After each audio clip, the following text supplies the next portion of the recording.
नारायण के भक्तों को आपने देखा हो कभी? माता रानी के भक्त तो बड़े मज़े में रहते हैं, और भगवान नारायण के भक्त जो है बड़ी तकलीफ़ में कभी कभी उनको सहन करनी पड़ती हैं, बड़ी तकलीफ़ें। मैं निंदक नहीं हूँ भगवान नारायण का। मेरा तो प्रातःकाल जब भजन पूजन होता है तो भगवान नारायण का स्मरण होता है, नित्य में भगवान नारायण को वंदन प्रणाम करता हूँ। लेकिन भगवान नारायण के जो भक्त हैं वो कभी कभी दुखित दिखाई देते हैं। आपने सुदामा की कथा सुनी होगी। शीस पगान झगा तन पे, प्रभु जान को आही बसे के ही गामा। धोती भी कैसी है? धोती फटी सिलटी दुपटी अरु, पायो पान की नहीं सामा। द्वार खड़ो दुज दुर्बल देखी, रहो चकिसो वसुधाभिरामा। पूछत दीन दयाल को धामा, बतावत आपनो नाम सुदामा। क्या है सुदामा की गति? कि धोती फटी, शीस पगा न झगा तन पे, कपड़े पहनने को भी नहीं है, लेकिन क्या है? बोला एक नंबर का भक्त है नारायण का। कृष्णस्यासीत सखा कश्चित, ब्राह्मणो ब्रह्मवित्तमः। इतनी बड़ी बड़ी उपाधियां हैं सुदामा जी के पास, लेकिन बड़ी घर में विपन्नता है, बड़ी दरिद्रता है। लेकिन भगवान शंकर के भक्तों को देखो, लंका अधिपति बना दिया भोलेनाथ ने।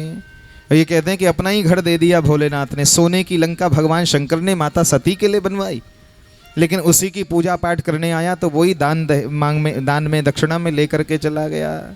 तो भगवान के भोलेनाथ के भक्त तो बड़े आनंद में हैं, माता रानी के भक्तों को भी बड़ा आनंद है।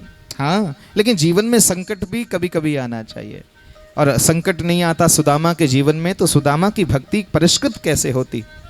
इसलिए भक्ति की पहचान तो संकट में ही होती है।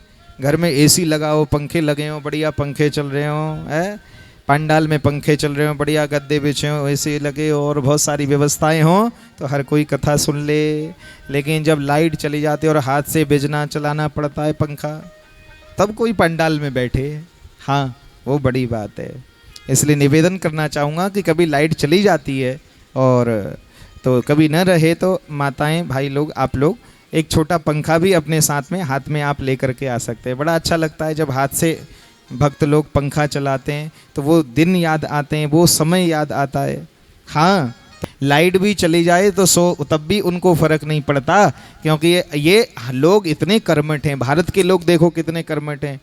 उनको यदि लाइट चली भी जाए तो वह हाथ से पंखा चला के अपने हाथों से ही हवा पवन का भी निर्माण करने में वो सक्षम हो जाते हैं। इतने प्रभावशाली है भारत के लोग, बहुत कर्मठ हैं भारत के लोग तो। लेकिन अब धीरे धीरे वो कर्मठता जाने लगी है। हाँ, सब काम मशीनें करने लगे हैं, आधुनिकीकरण का युग आया है, मशीनों का युग आया है। इसलिए शरीर के कलपुर्जों में जंग लग गया, सब बेकार हो गए। बैठने में दिक्कत, उठने में दिक्कत, हाँ, और तो और खाना खाने में भी प्रॉब्लम।